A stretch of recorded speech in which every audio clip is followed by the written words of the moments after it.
आता मला सांगा, बाबासाहेब आंबेडकर इथं नाहीत आज. त्यांचा विजय कोणाला करायचा आहे? आपल्याला करायचा आहे. त्यांच्या विचाराचा विजय कोणाला करायचा आहे? आता याच्यासाठी किंमत मोजावी लागते. तुम्ही किंमत मोजायला तयार आहात का? बाबासाहेब आंबेडकरांच्या संविधानाला लागू करण्यासाठी, संविधानिक राष्ट्र निर्माण करण्यासाठी जर तुम्ही किंमत मोजायला तयार असाल तरच आपण बाबासाहेब आंबेडकरांचे अनुयायी म्हणून घेण्यास पात्र आहोत. मी तुम्हाला कर्नाटक चित्रदुर्ग या मतदारसंघाचं जे उदाहरण सांगितलं, मी यासाठी सांगितलं बांधवांनो, तुम्ही लोकप्रतिनिधी का निवडून देता? त्यांनी संसदेत जावं आणि त्या मतदारसंघातील जे आपले बांधव आहे, समाज बांधव, जे वर्षानुवर्ष ज्यांच्या अधिकाराचं हनन झालेलं आहे, ज्यांना न्याय मिळालेला नाही आहे, जो शोषित पीडित आहे, त्यांना न्याय मिळवून देण्यासाठी आपण आपले प्रतिनिधी संसदेत पाठवतो, विधानसभेत पाठवतो. जर आपल्या प्रतिनिधीवर अन्याय होत असेल आणि आपला प्रतिनिधी तोंड उघडत नसेल तर सर्वसामान्य नागरिकांचं काय? आता दुसरं सांगतो, महाराष्ट्राच्या विधानसभेमध्ये एक आमदार आहे. त्या आमदारांनी विधानसभेत म्हटले की मी सनातनी दलित आहे, याचा मला अभिमान आहे. महाराष्ट्रात कोणीच काही बोललं नाही. मला आश्चर्य वाटलं की बाबासाहेब आंबेडकरांनी आर्टिकल 13 मध्ये याच्या आधील सामाजिक कायदे सगळे संपुष्टात आणले, संपून टाकले. आता वर्णव्यवस्था नाही, आता जातीवाद नाही, आता भेदभाव नाही, आता उच्च नीच नाही. मग आता संविधान मंडळामध्ये, विधिमंडळामध्ये एक प्रतिनिधी बोलतोय की मी सनातनी दलित आहे. दलित आज हा शब्द असंविधानिक आहे. उच्च न्यायालयाचा निर्देश आहे की दलित या शब्दाचा वापर नाही करायचा. आणि संविधान सभेमध्ये एक प्रतिनिधी बोलतो, कोणीच काही बोलत नाही. 288 आमचे प्रतिनिधी आहेत. मुख्यमंत्री, उपमुख्यमंत्री, विरोधी पक्षनेते, कोणीतरी बोललं पाहिजे होतं ना. हे चुकीचं आहे, नाही बोलले. मी का सांगतोय? कारण मी शास्त्राचा अभ्यासक आहे. मी जसा धम्म त्रिपिटकाचा अभ्यासक आहे, तसं वेद शास्त्र भगवद्गीतेचा अभ्यासक आहे. माझा एक छोटासा प्रश्न होता की मी शास्त्र वाचले, तेथे सनातनी दलित कुठून वाचायला भेटलं नाही मला. मग हे कोणत्या वर्गात मोडतात महाशय? यांचं स्थान काय आहे तिथं? म्हणजे बाबासाहेब आंबेडकरांनी दिलेल्या संविधानिक अधिकाराचा वापर करायचा, त्या वापराचा उपभोग घ्यायचा. तुम्ही प्रतिनिधी म्हणून जायचं, तिथं जाऊन सांगायचं की हे बाबासाहेबांना जे उच्च नीचता संपून टाकली ती मला मान्य नाही आहे. मला अभिमान आहे की त्या वर्ण व्यवस्थेतला मी दलित आहे. कमाल आहे. हे सुभान अलीनं सांगावं, कोणी बोलू नये याच्यावर. ही गोष्ट छोटी वाटते तुम्हाला? बाबासाहेब आंबेडकरांनी सांगितलं, चांगले हात जर पाठवसाल तर तुमचं भलं होईल, संविधानिक फायदे होतील, तुमचा लाभ भेटेल. तुम्ही कसे लोक पाठवले? अरे संविधान लागू होण्याच्या आधीची व्यवस्था ते लागू करू पाहतायत का? आणि याच्यात अभिमानाची कोणती गोष्ट आहे मला सांगा बांधवांनी? समाज व्यवस्थेमध्ये जर मला कोणी हीन समजत असेल, याच्यात अभिमान वाटण्याची गोष्ट आहे?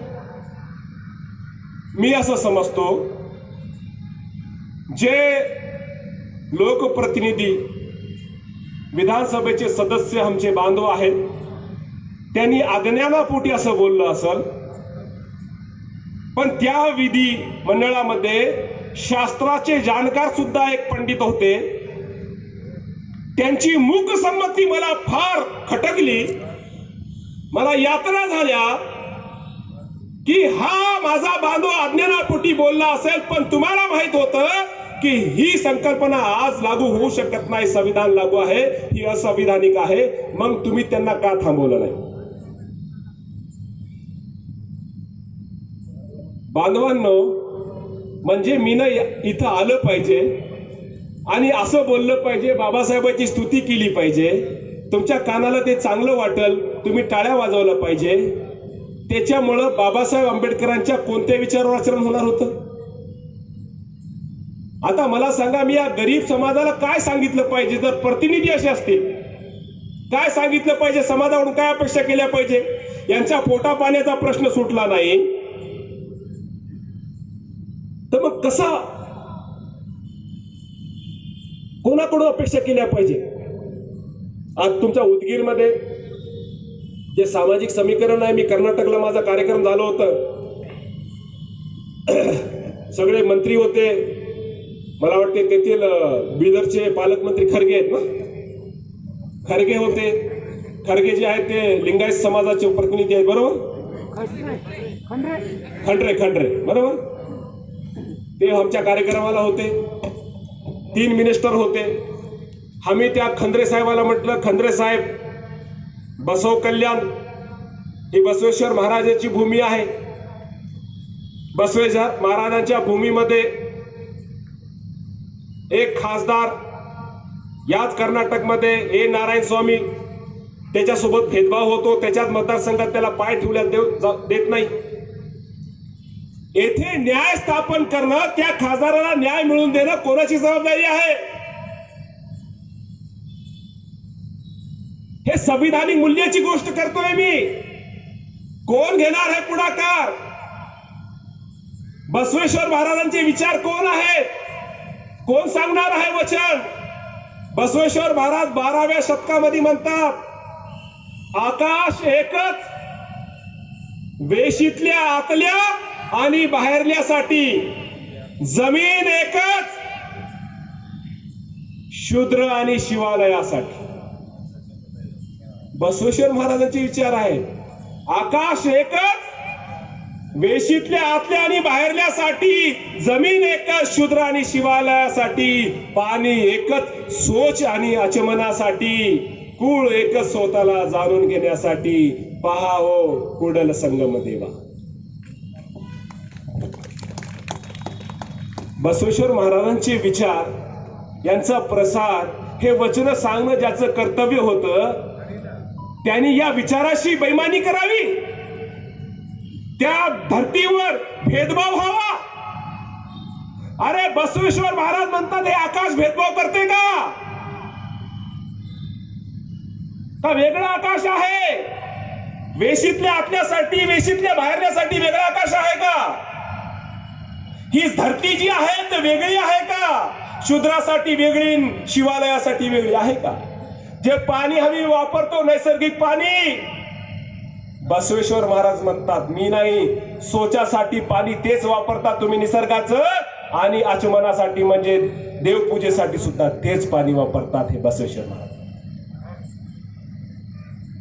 आणि आपला कुळ एकच आहे, स्वतःला जाणून घेण्यासाठी. हे वचन साहित्य. मग 12व्या शतकामध्ये बसवेश्वर महाराजांनी हे विचार मांडल्यानंतर कर्नाटकमध्ये आज सुद्धा जातीवाद, भेदभाव कसा फोफावतो, हा माझा प्रश्न आहे. आणि या महाराष्ट्रामध्ये आमची जबाबदारी काय आहे मग?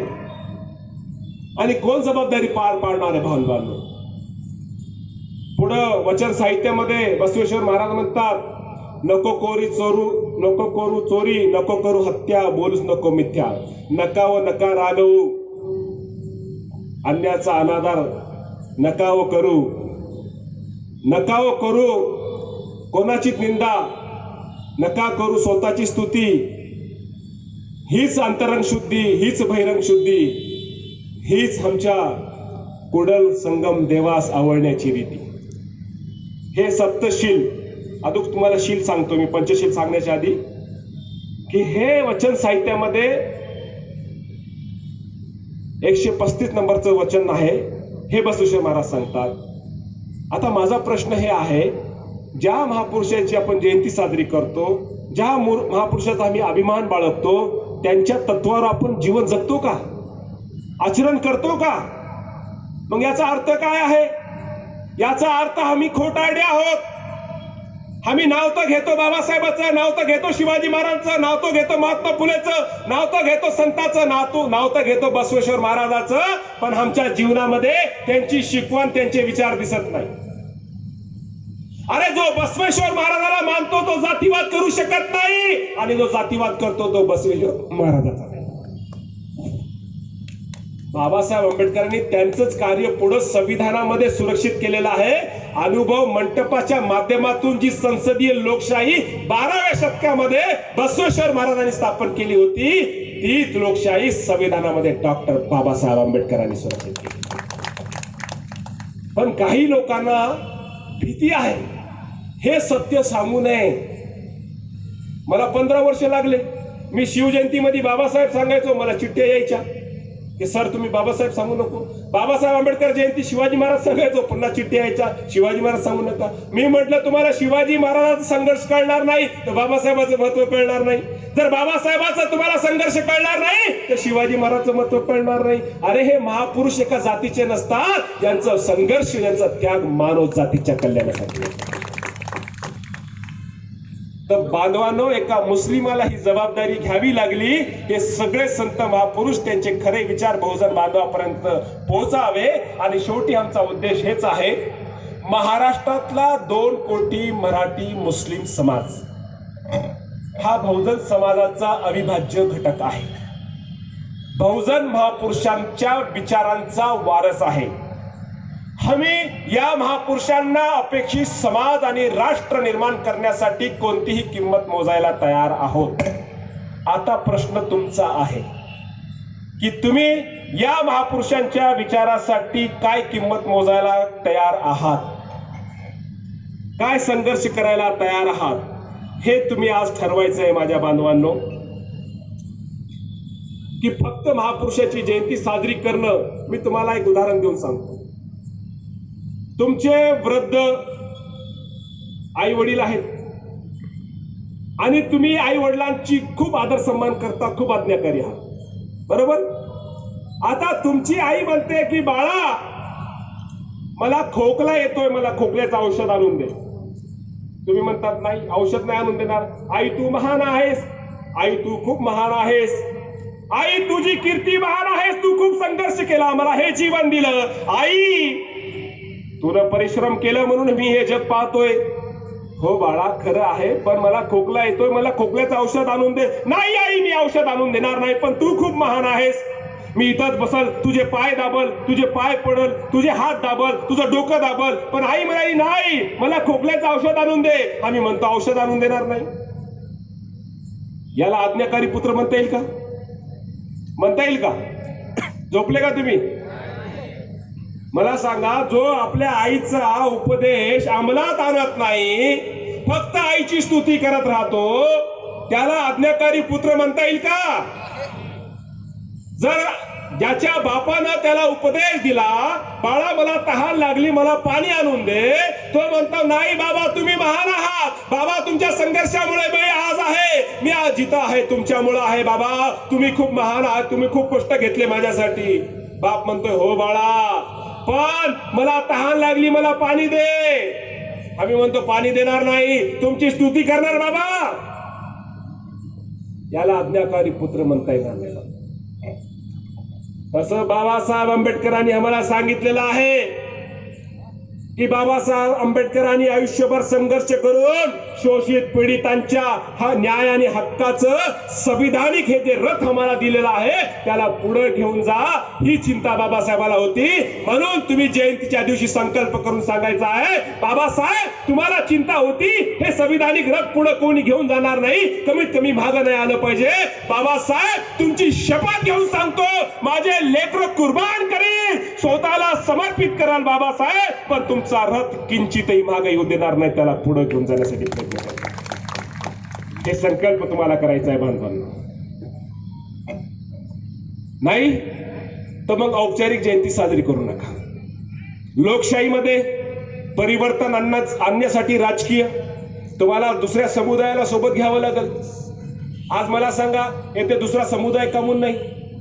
बाबासाहेब आंबेडकरांना आपण आपल्या पुरतच केलं, बाबासाहेब आम्हालाच कळलं नाही तर दुसऱ्या जगाला काय सांगायचं?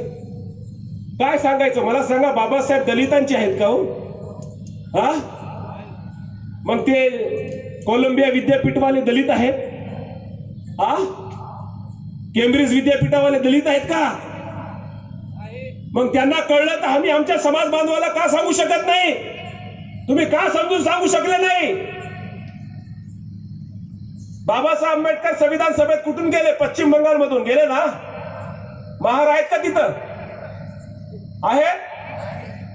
हात वर करून सांगा, आहेत का पश्चिम बंगालला महार? त्या लोकांना कळले बाबासाहेब किती महत्वाचे आहे. मुस्लिम समाजानं समर्थन देऊन त्यांना का पाठवलं? जात पाहिली. मग मला सांगा बांधवांनो, बाबासाहेब लोकांपर्यंत घेऊन जाणं आमची जबाबदारी नाही का? सोपी गोष्ट सांगतो आता. आमच्यामध्ये बाबासाहेब आंबेडकर म्हणतात की माझा शत्रू मला घाबरतो. का घाबरतो? बाबासाहेब आंबेडकर म्हणतात मी उच्च कोटीचा चारित्र्यवान आणि नीतिमत्तावाला व्यक्ती आहे. माझा शत्रू मला घाबरतो कारण मी विशुद्ध चरित्र संपन्न आहे. म्हणजे बाबासाहेब आंबेडकराला विरोधक घाबरत होते ते बाबासाहेबांच्या विद्वत्तेमुळे नाही, तर बाबासाहेब आंबेडकरांच्या कॅरेक्टरमुळे बाबासाहेबांना विरोधाच्या मनामध्ये भीती होती. आज मला सांगा, आमचे 131 सदस्य आहेत, भीती नाही त्यांची का? बाबासाहेबांच्या वक्तव्याचा जर आधार घेतला तर बाबासाहेब म्हणतात विरोधक घाबरतात कारण चारित्र्य असल्यावर. माझ्याकडे चारित्र्य होतं विशुद्ध म्हणून माझे विरोधक मला घाबरायचे. आता जर तुम्हाला विरोधक घाबरत नसेल तर तुम्ही विचार करा की तुमच्याकडे चारित्र्य आहे का? आणि हे चारित्र्य निर्माण करण्यासाठी बाबासाहेबांचा संघर्ष होता. पीपल्स एज्युकेशन सोसायटीचे धोरण ठरवताना भाषणामध्ये बाबासाहेब आंबेडकर म्हणतात की फक्त शिक्षणाच्या प्रसारासाठी मी हे संस्था उभी नाही केली, तर मला या भारतामध्ये नैतिक लोकशाही, नैतिक सामाजिक लोकशाही स्थापन करणारी मनोवृत्ती घडवण्यासाठी या शिक्षण संस्थेचा, शिक्षण प्रसाराचा उपयोग करायचा आहे. म्हणजे बाबासाहेब आंबेडकरांनी तत्वांना महत्व दिलं, चारित्र्यानं महत्व दिलं. मी जेव्हा अभ्यास करत होतो बौद्ध धर्माचा, तर आपल्याकडं, माझ्याकडे वेळ आहे ना, एक शेवटचं 5 मिनिटं घेता येईल का? काय थांबायचं? मी याच्यासाठी सांगतोय बांधवांनो, आपला सामाजिक कार्यक्रम आहे. शेवटचा प्रश्न हेच आहे की बाबासाहेबांनी फक्त संविधान दिलं का आपल्याला? काय काय दिलं? बाबासाहेबांनी 2 गोष्टी दिल्या, एक संविधान दिला, दुसरा धम्म दिला. दिला की नाही? अरे आम्ही संविधानाचे लाभ घेतले, धम्म आहे का आमच्याकडे? हात वर करा बरं. बिहारामध्ये कोण जाते रेग्युलर? का जात नाही बिहारामध्ये? म्हणजे धम्म नाही घेतला आम्ही. मी जेव्हा अभ्यास करत होतो तर आम्ही म्हणतो बुद्धम शरणम गच्छामी, धम्मम शरणम गच्छामी, संघम शरणम गच्छामी. पाली भाषेमध्ये जेव्हा मी अभ्यास केला तर तेथे बुद्धं शरणं गच्छामी, धम्मं शरणं गच्छामी, संघं शरणं गच्छामी. आता फरक काय? संस्कृत मध्ये शरणमचा अर्थ होतो समर्पण आणि पाली भाषेमध्ये शरणंचा अर्थ होतो अनुकरण करणं. आम्ही बुद्धांचं अनुकरण करतो.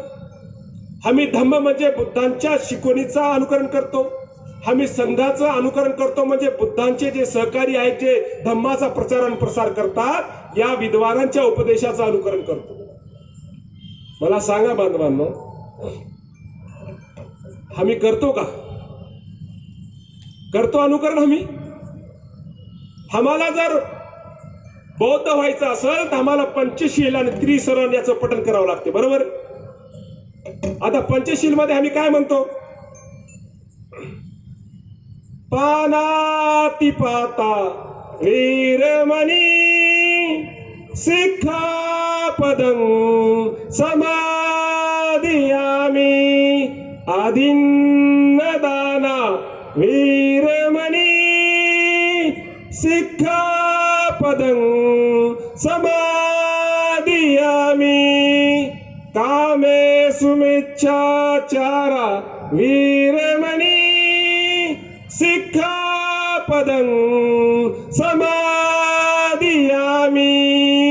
मुसावादा वीरमणि सिक्खापदं समादियामि सूरामेरय मज्जपमद्दठाना वीरमणि सिक्खापदं समादियामि सब पापस्य करणं कुशलस्वोपसंपदा सचित्त पर्योदपनं ऐतं बुद्धान् शासनं साधु साधु साधु.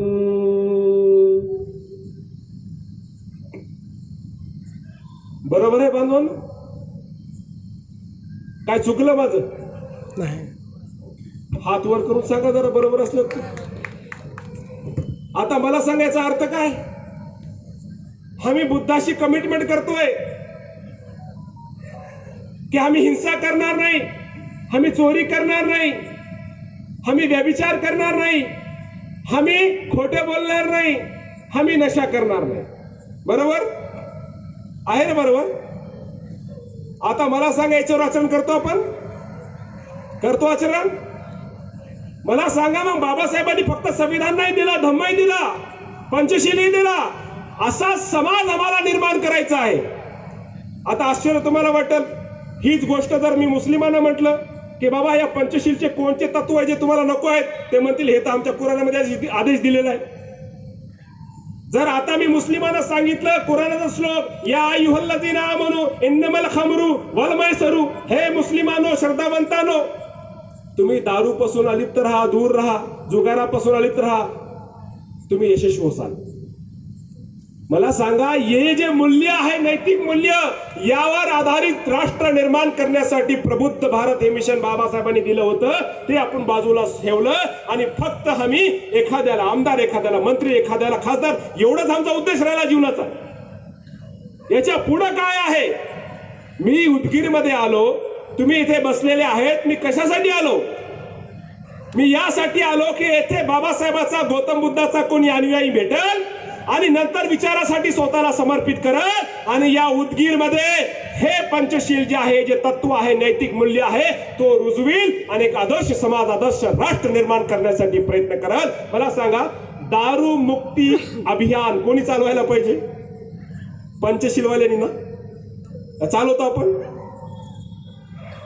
नशा मुक्तीचं केंद्र कुठं असलं पाहिजे? ते आमच्या वस्तीत असलं पाहिजे.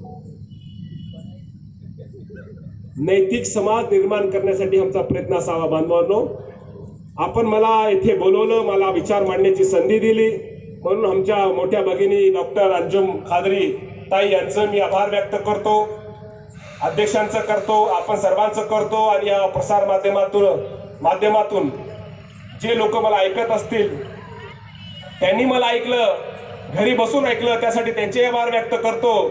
आणि शेवटी अपेक्षा व्यक्त करतो की जे विचार मी मांडले, यात जर काही चुका झाल्या असेल तर ह्या चुका माझ्याकडून आहेत.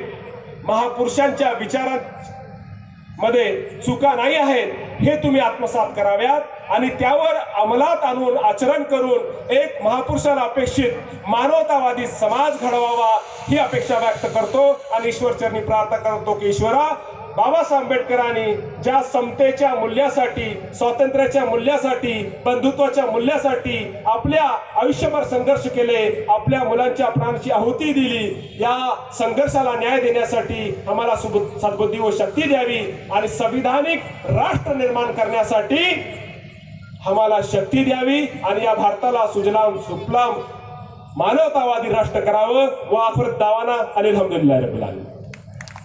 हॅलो, धन्यवाद.